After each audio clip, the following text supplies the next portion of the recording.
Hey Gemini, welcome back to my YouTube channel. My name is Teri Hunter. I'm an intuitive astrologer, and today I'm going to talk about the influences that will be affecting you, what I think are most significantly in the year 2023. So we're going to touch on those. I'm going to talk about Saturn's move into Pisces, Pluto's dipping its toe into Aquarius, Jupiter moving into Taurus, and the changing of the nodes to the Aries Libra axis, and how this will, what house this will affect you, and some of the influences that you may experience, and what some of the things we're going to see maybe out in the world as well. So this is based on whole sign Western astrology. I'm talking Gemini rising, moon, sun, and stelliums. If you don't know what your rising is or your moon is, you can go to any one of the free birth calculators on the internet, and you just need to know your location and time of birth to get that exact information. So let's jump in, Gemini. Saturn is moving into Pisces on March 8th, 2023 until May 24th, 2025. This is in your 10th house. The 10th house represents government authority. It's the most public house. So it really can indicate a change of status in some ways, a change of how the public views you.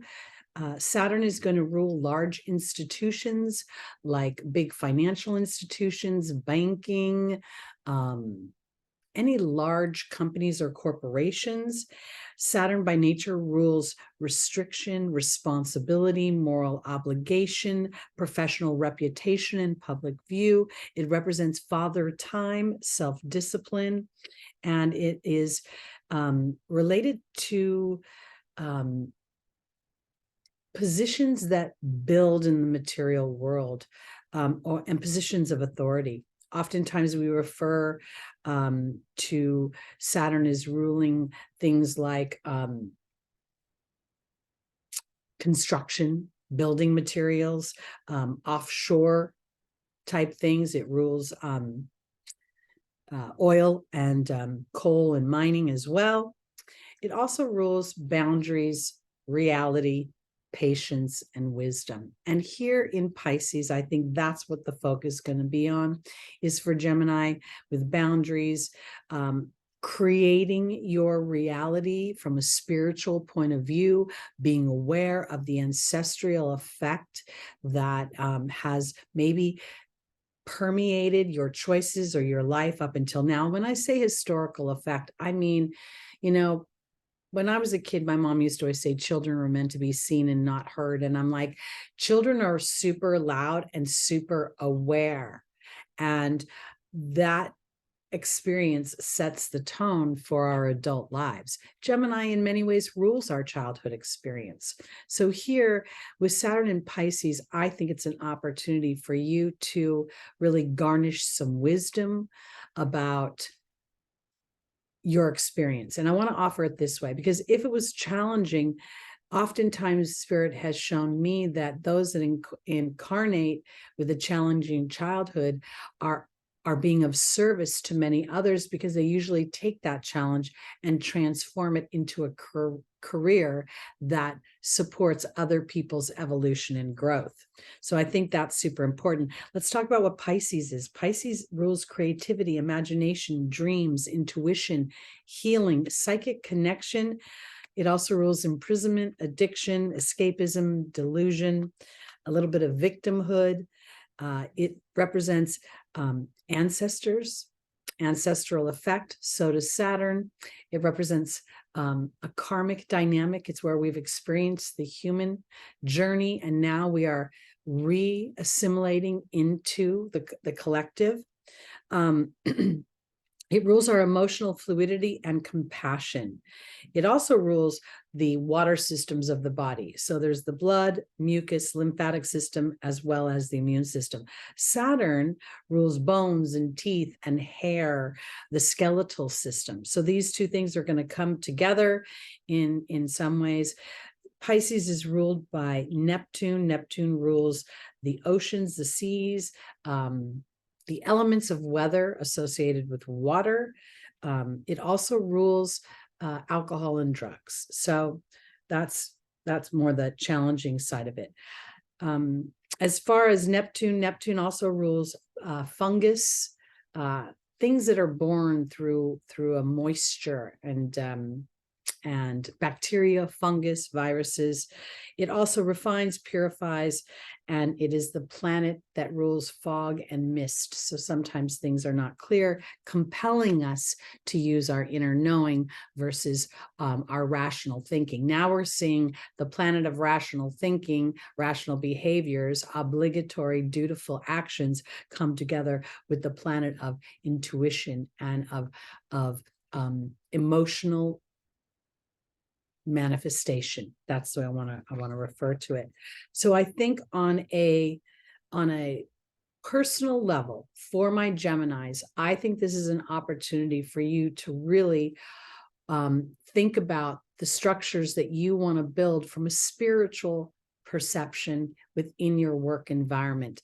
Gemini by nature rules our teammates, our workmates, our cousins, our siblings, our neighborhoods, our communities.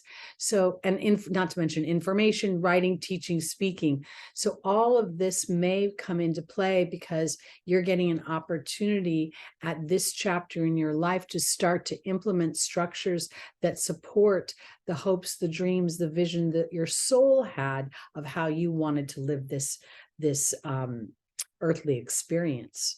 So I think that's really important. And I think it's important for you to allow yourself to actually use, I want to say for Gemini, I feel like because Mercury likes to move, Gemini likes to move. So I think there's an opportunity to implement dance or music, any sort of visual fostering and nurturing of your imagination will help you start to anchor in your dreams and your hopes for maybe some shifts within your career sector, within your service to humanity.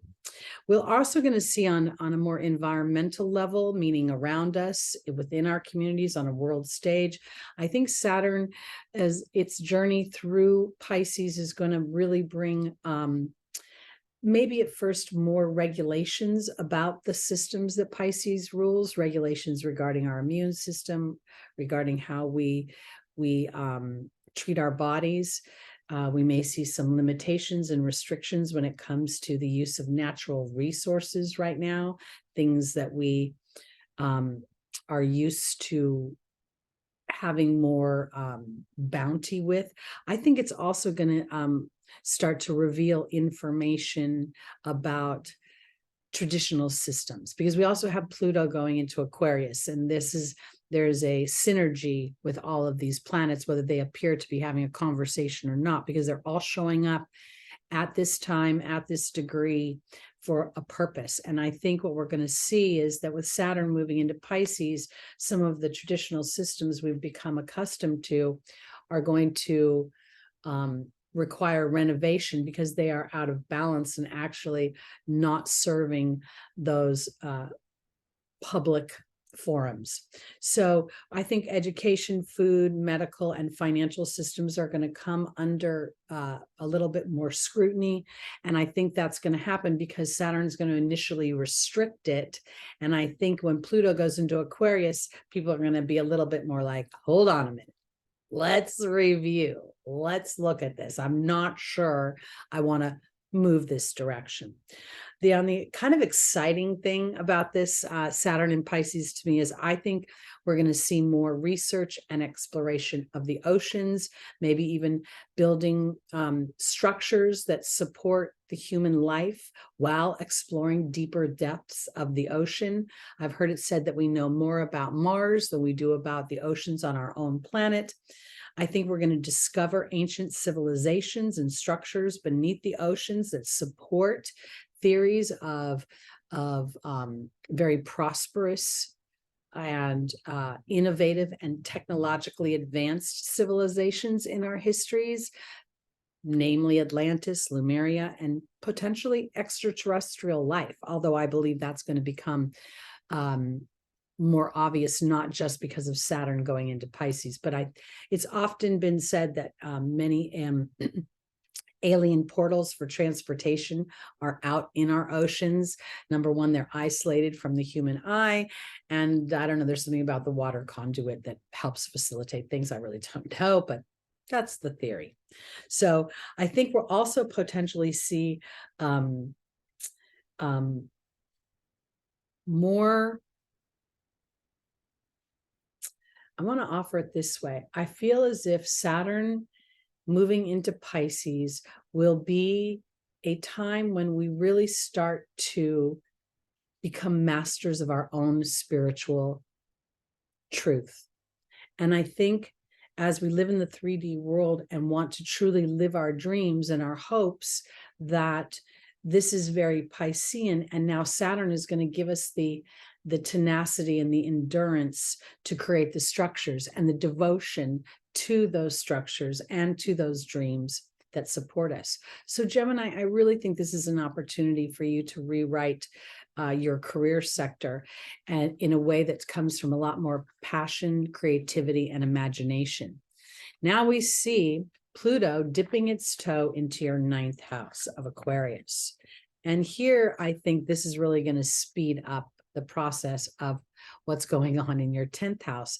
Even though it's only for a short period of time, Pluto moving into Aquarius from March 23rd until June 11th it's going to stay at the 0 degree. So I think this 3-month period is going to offer a series of epiphanies and revelations that are really fine-tuning and defining what you want Saturn's journey through Pisces to look like in your career sector. I think that it's going to give you an opportunity to really unearth maybe some Plutonian energies, certain psychological dynamics. Pluto rules psychology. It rules the psychology that gives up our power or compels us to overpower and dominate. So I think we're going to start to see an opportunity for us to, as Gemini, rising moon, sun, and stelliums, to really re-examine, do my beliefs allow me the privilege of not only moving my story forward based on my dreams and my hopes, but am I also willing on some level to not have the information that Mercury requires as your ruling planet, but rather the faith that the 9th house offers to start to focus on what that dynamic will feel like as it shifts into balance, and seeing that as your true north, your northern star, and then things coming into place, meaning you'll start to see experiences being offered to you that will click into place. Pluto, by nature, rules power, control, that which is hidden. It brings hidden information to the surface. It brings up things that are out of balance. And in Aquarius, it's going to bring those things in that really, I believe, accentuate the hopes and the dreams that Aquarius offers in the 11th house. The 11th house is naturally an Upachaya house, which offers reward over time, over history, through endurance and tenacity. So I think you're going to see that here. I think on a global level, we may see issues related more to humanitarian and civil rights, the misuse of information, or potentially even seeing a bit of omissions that are very important. It's almost as if we're getting part of a story, but not a full story. And so I think that dynamic can even, well, I think we're going to see it on a world stage. It could very potentially come into your 10th house experience, which then supports the shifting of your beliefs into a more liberated dynamic. Jupiter is currently in Aries, but it's going to be moving into your 12th house of Taurus. And this is really fabulous because the 12th house is again supporting an examination of historic, ancestral, karmic dynamics that now, will they continue to be the platform with which you move forward, or will they start to extract the wisdom necessary to allow your hopes and dreams to come true? Jupiter in Taurus is going to expand the potential for money, for comfort, for a use of our own voice and skills. And in the 12th house, it can initially feel a little bit like, I don't know, is this really possible? I can't really see how it's going to play out. But then it's going to, again, beckon you into those deeper inner knowings, the prompting of your soul that's asking you to manifest from an emotional place versus a material place. When the nodes, the North Node and the South Node, move into Aries and Libra, this is going to be in your 11th and 5th house. 11th house is naturally ruled by Aquarius. This is where Aries is going to go and give you an opportunity to really express your individuality in a broad, worldwide way, in a way that it doesn't feel necessarily as if you're sticking your neck out, but instead inviting people to join the party that is Gemini, because your 5th house is Libra. The South Node will be joining. Obviously, the North and South Node are always in opposition, but it will be joining your house of creativity, of children, of self-expression, of enjoyment and pleasure. So I think that this beginning of the year, with all this planetary activity that's going to actually, continue to trickle in and thread our lives as we move into the subsequent years of 23, 24 and beyond, we're going to see an opportunity for you to really implement in a big way things that purport your happiness and you're feeling like you're thriving, and then stoking the natural teacher in you as people learn through experiencing your energy. On a world scale, with Pluto moving into Aquarius, I really think we're going to get a glimpse into the new technology. We're going to see machines, robots taking over more mundane tasks. We have the what is it called? The iRobot that vacuums our floors. We have ATMs that take our quick deposits. So we'll probably see a lot more technology that can take care of more routine, I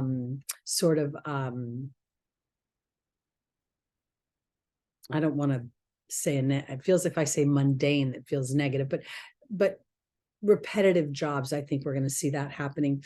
We're also going to see, I think, because Uranus is going to move into Gemini in no short order. We're going to get a glimpse of that in 2025 when it does a quick little stint in Gemini before it retrogrades back into Taurus. So the combination of Pluto and Aquarius and Gemini heading into Uranus heading into Gemini is going to really accelerate the speed with which everything is happening.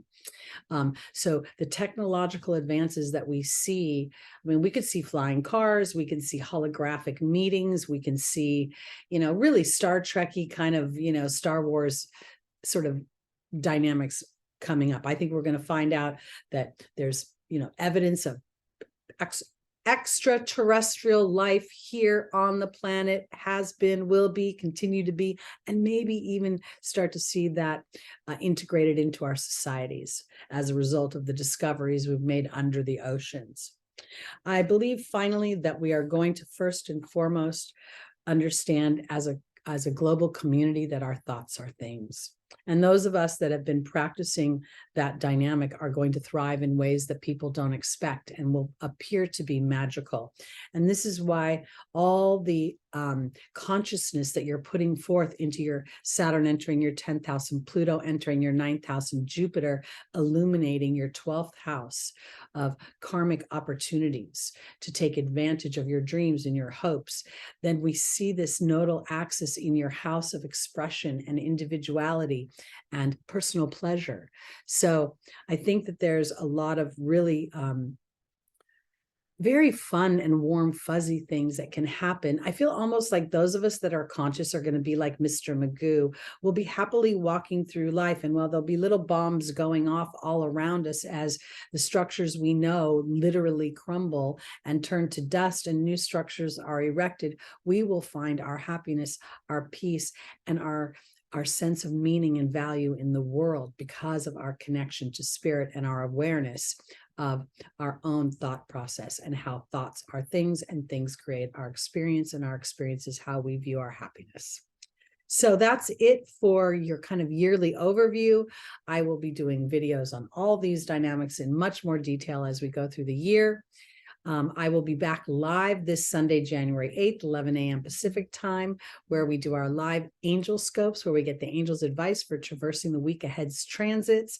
And if you'd like to book a reading with me, I'm available. Please like, please subscribe, and please share these videos. I appreciate you all so much, Gemini, and make it a great year. Peace out.